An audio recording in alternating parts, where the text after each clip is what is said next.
جب کوئی راستہ باقی نہیں بچتا تب تمہاری دعائیں ہی تمہارے لیے نئے راستے بناتی ہیں اور اس طوفان کے اس پار لے جاتی ہیں۔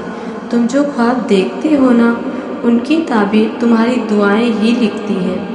تمہارے ہاتھوں کا اللہ کے روبرو بار بار اٹھنا تمہارا نصیب بدل دیتا ہے۔ جب آپ کا دل درد سے بھر جائے اور آنکھوں میں بے تحاشا آنسو آ جائیں تو اللہ سے چپکے چپکے باتیں کر لیا کریں۔ وہ سب جانتا ہے لیکن آپ سے سننا چاہتا ہے۔ نصیب اللہ کے ہاتھ میں ہے لیکن دعا کا اختیار اس نے تمہیں دیا ہے۔ اور یاد رکھنا، دعائیں نصیب موڑ دیتی ہیں اور پھر ایک دن وہ سب کچھ تمہیں مل جائے گا جس کی تم نے اپنے رب سے امید لگائی ہوئی تھی۔ اگر اللہ تمہیں تمہاری کہانی لکھنے کا اختیار دیتا تب بھی تم اتنی بہترین نہ لکھ پاتے جتنی اللہ نے تمہاری لکھی ہے۔ تہجد میں بہنے والے آنسو اللہ کو راضی کر لیتے ہیں۔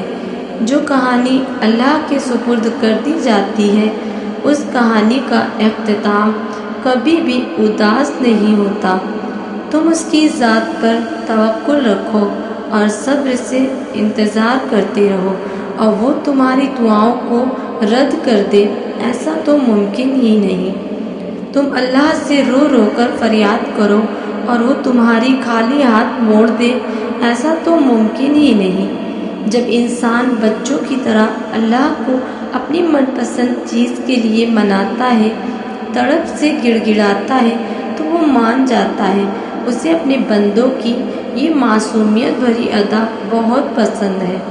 جب تم سکون کی تلاش میں در در بھٹک رہے ہوتے ہو نا، تب بھی وہ رب تمہیں تمہاری زندگی میں سکون لوٹانے کے لیے تہجد کی راہ دکھاتا ہے۔ اللہ وہاں سے وسیلے بناتا ہے جہاں پہ آپ کا گمان بھی نہیں ہوتا۔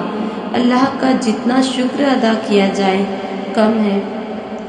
اللہ تمہاری چاہت سے کبھی انکار نہیں کرتا، بس وہ اس چاہت تک پہنچنے والے طریقوں کو بدل دیتا ہے، کیونکہ جو طریقے تمہارے لیے تکلیف دہ ہوتے ہیں اور جہاں صبر کا مقام شروع ہوتا ہے وہاں محبتوں کی لازوال کہانیاں لکھی جاتی ہیں۔